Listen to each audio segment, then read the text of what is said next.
Alors je vous explique en deux mots Yes. le thème de l'interview qui sera assez courte. L'idée c'est quoi? C'est que je fais des petites vidéos autour de la thématique des nouvelles conversations et des nouvelles frontières. Ces conversations, on dit les médias sociaux, les marques, qui ont des nouvelles manières d'interagir avec les consommateurs. Donc tout ça, ça crée un nouveau monde, une nouvelle frontière.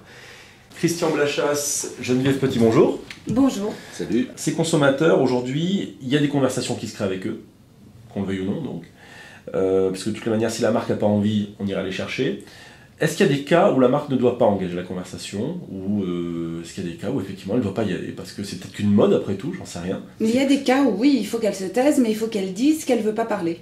Et ça, c'est une des choses les plus intéressantes que j'ai entendues à une conférence. C'est quelqu'un qui fait du social media marketing, un annonceur, et qui dit, dans certains cas, l'attaque est trop grossière ou trop énorme. Je réponds, votre attaque est trop grossière et je ne vais pas y répondre. Mais de répondre qu'on n'y répond pas, c'est très différent que d'ignorer. Ignorer, c'est la pire des choses. Oui, je suis assez d'accord.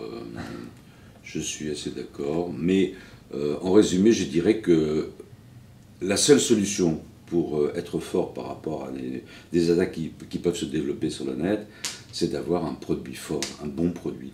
Et ça, c'est ma crainte avec toutes ces nouvelles technologies, c'est qu'on oublie un peu ça. L'important, c'est d'avoir un bon produit. Si vous avez un bon produit, et je dirais une entreprise morale, vous risquez pas grand-chose. En tout cas, les risques sont limités. L'important, c'est le produit. Mais un bon produit peut venir aussi du fait qu'on échange avec le consommateur pour le rendre meilleur.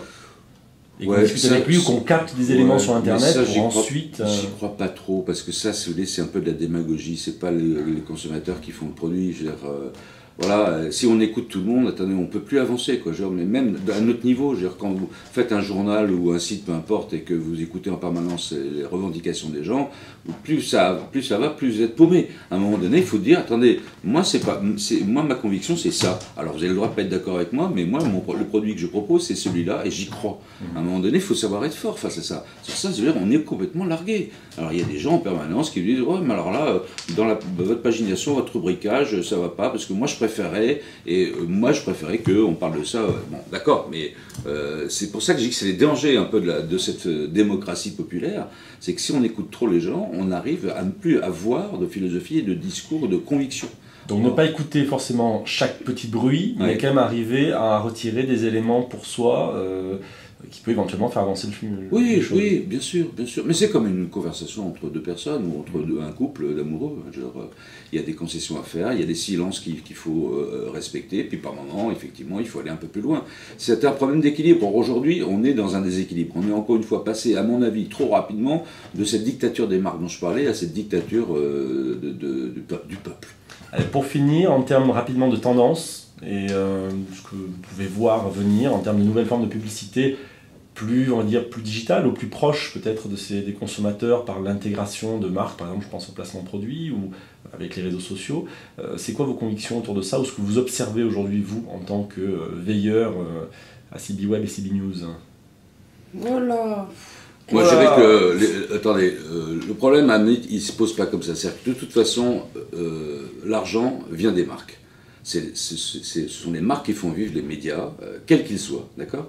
Donc la marque, elle aura toujours raison. Et aujourd'hui, on est en train de redécouvrir un peu ce qu'on a découvert dans les années 50, parce que le placement de produits ou le sponsoring d'émissions, c'est quoi? Ben, c'est exactement ce que faisait la télévision américaine et les grandes marques de luxe et compagnie aux États-Unis dans les années 50. Non seulement elles étaient sponsors de l'émission, mais en plus elles étaient producteurs de l'émission. Elles créaient même des publicités pendant le programme, pendant l'émission. Finalement, on est en train de redécouvrir ça. Donc ça veut dire quoi? C'est que de toute façon, c'est la marque qui aura toujours raison. Voilà, donc parce que c'est elle qui a l'argent. Alors, moi j'ai fait un article cette semaine sur un nouveau format qui s'appelle l'ultramercial, qui permet pour les médias de faire passer la pilule de l'information payante. Et donc on délivre un infomercial en introduction du site média et on offre le contenu aux visiteurs. Et donc, effectivement, ce que dit Christian, c'est tout à fait ma vision aussi. Aujourd'hui, les marques sont, en français dans le texte, des enablers. C'est des acteurs qui rendent possible les choses et qui aussi rendent possible, et alors c'est là une utopie qui, à mon avis, est un peu casse-gueule, le fait d'avoir un monde meilleur. Mais c'est un peu ces deux tendances-là que je verrais. Il y a aussi l'apparition... Martine Aubry, le programme économique du PS, c'est voilà, le bien-être, le bonheur. Quel beau compliment. Non, mais moi je parle pas de moi, hein, je parle de ce que j'entends. Il y a aussi des nouveaux supports. Vous êtes rentré tout à l'heure dans la salle, on m'a dit oh non, qu'est-ce que c'est que ce truc là? On dirait un iPad, ça tombe bien, c'en est un. Non, mais c'est pas ça, moi je trouve ça un peu pathétique par moment parce qu'il y a toujours une révolution technologique et on dirait qu'on n'est pas pire que les Américains sont des malades de ça d'ailleurs. Mais bon, on avait le BlackBerry, puis tout d'un coup, terminé, après c'était l'iPhone, maintenant c'est l'iPad, puis il y a des concurrents de l'iPad qui viennent de sortir, alors demain il y aura encore un nouveau produit. Enfin, c'est une espèce de surenchère permanente à la technologie et pour des objectifs, pour une qualité de produit qui est bon, qui est bonne, mais moi je trouve que ça, permettez-moi l'expression, par moment ça me trouve pas le cul, quoi, voilà. Vous n'êtes pas acheteur, quoi, en résumé.